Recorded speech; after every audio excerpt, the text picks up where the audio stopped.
Assalamualaikum teman-teman. Kali ini saya ingin berbagi mengenai psikologi. Ya. Ternyata menurut Jung, manusia itu terbagi menjadi dua alam. Yang pertama alam sadar yang dipengaruhi oleh ego. Kemudian alam sadar itu menurut Jung merupakan pusat kesadaran manusia, tetapi bukan merupakan kepribadian manusia. Kemudian yang kedua adalah alam bawah sadar. Di dalamnya terdiri dari alam bawah sadar personal, mencakup semua pengalaman individual. Ya, pengalaman individual itu menjadikan manusia memiliki keunikan. Pengalaman ini mampu menggerakkan respon emosional yang menentukan sikap seseorang. Nah, pada konsep manusia menurut pandangan Islam memandang bahwa manusia merupakan makhluk Tuhan yang memiliki keistimewaan sebagai salah satu makhluk yang diciptakan di muka bumi. Karakteristik manusia dapat dicari bukan hanya hubungannya dengan lingkungannya saja, tetapi lebih dari itu dapat dicari melalui relasi dengan penciptanya dan makhluk Tuhan lainnya. Begitu banyaknya keunikan yang ada pada diri seorang manusia, sehingga dalam pembentukannya menjadi salah satu aspek yang sangat penting, ya, yang dapat menentukan kepribadian dan menghasilkan sikap seseorang akibat pola pembentukannya.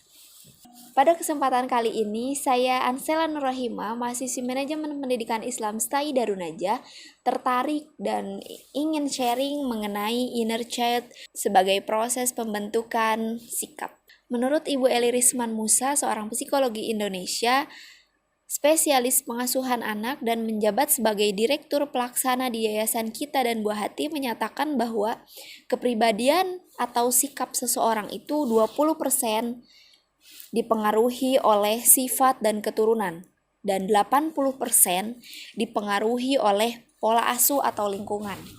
Menurut Ibu Diana Rob, seorang peneliti psikologi dan penulis, menyatakan bahwa setiap manusia memiliki inner child. Tapi bagaimana sih yang dimaksud inner child itu sebenarnya? Merupakan ekspresi masa lalu seseorang, mulai dari masa kanak-kanak.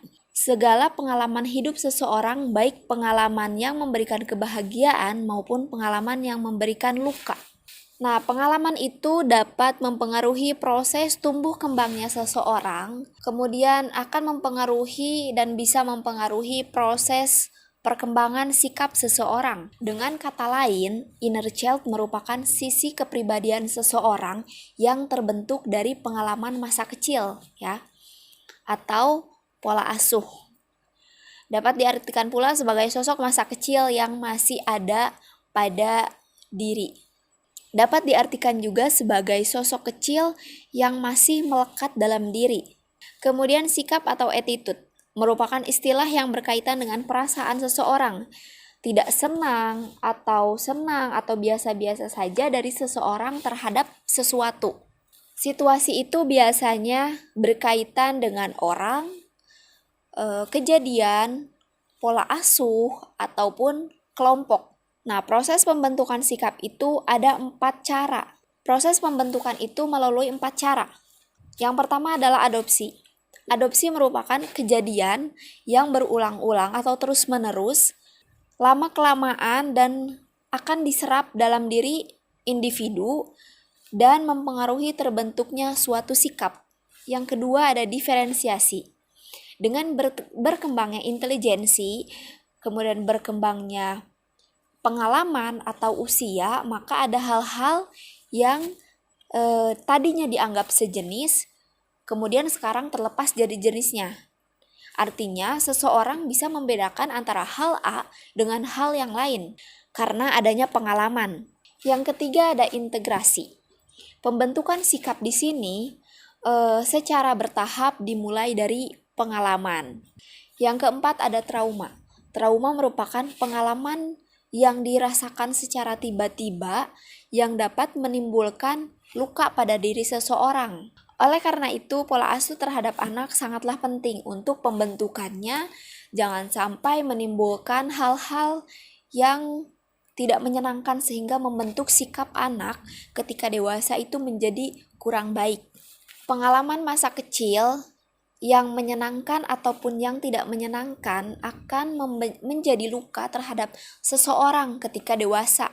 Contohnya dulu ketika saya ada di bangku SD, saya pernah bertanya terhadap guru saya, kemudian guru tersebut menilai bahwa pertanyaan yang saya tanyakan itu kurang baik atau kurang berkualitas mungkin ya. Kemudian hal tersebut menimbulkan pada diri saya, menimbulkan adanya rasa takut untuk berpendapat, bertanya, dan lain sebagainya, dan merasa kurang percaya diri terhadap diri saya sendiri. Kemudian hal ini baru saya sadari ketika saya ada di bangku kuliah. Ketika saya menjadi mahasiswa, saya baru menyadari ternyata ada luka masa lalu yang masih saya pendam sampai sekarang.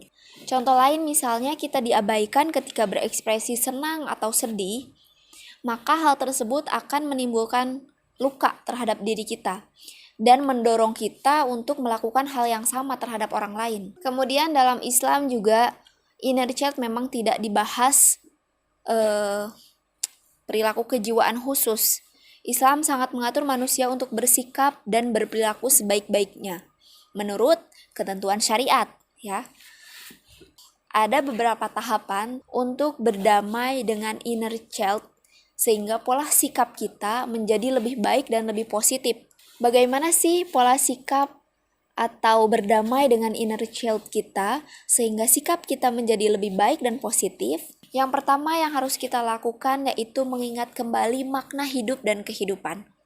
Mulai berhijrah secara tampilan atau pola sikap dan perilaku. Kemudian yang kedua, kita harus menyadari dari mana kita berasal, kemudian bagaimana menggunakan kesempatan hidup dan akan kembali kemana hidup kita. Semakin rasa marah, pola sikap yang kurang baik yang ingin ditimbulkan, maka semakin keras juga diri ini untuk meningkatkan kualitas hidup kita, memahami cara pengendaliannya, berserah diri dan berdamai dengan luka masa lalu kita. Kemudian ikhlas menerima jika ada pola asuh yang menjadikan kita luka pada akhirnya, kemudian pelan-pelan merenungi dan mengikhlaskan karena semuanya merupakan bagian dari takdir kita. Maafkan hal-hal yang berkaitan dengan luka masa lalu kita, baik itu orang tua, kejadian, pola asuh, ataupun orang lain yang menjadikan luka pada diri kita,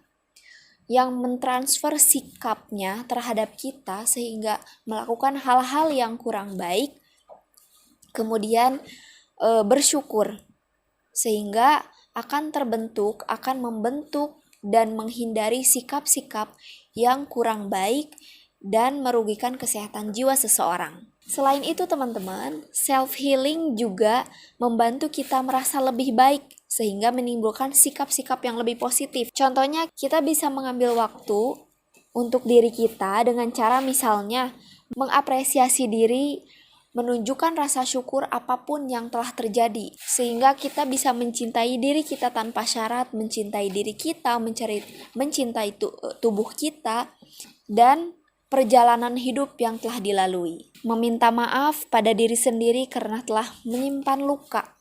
Dengan meminta maaf terhadap diri sendiri karena telah menyimpan luka yang cukup lama.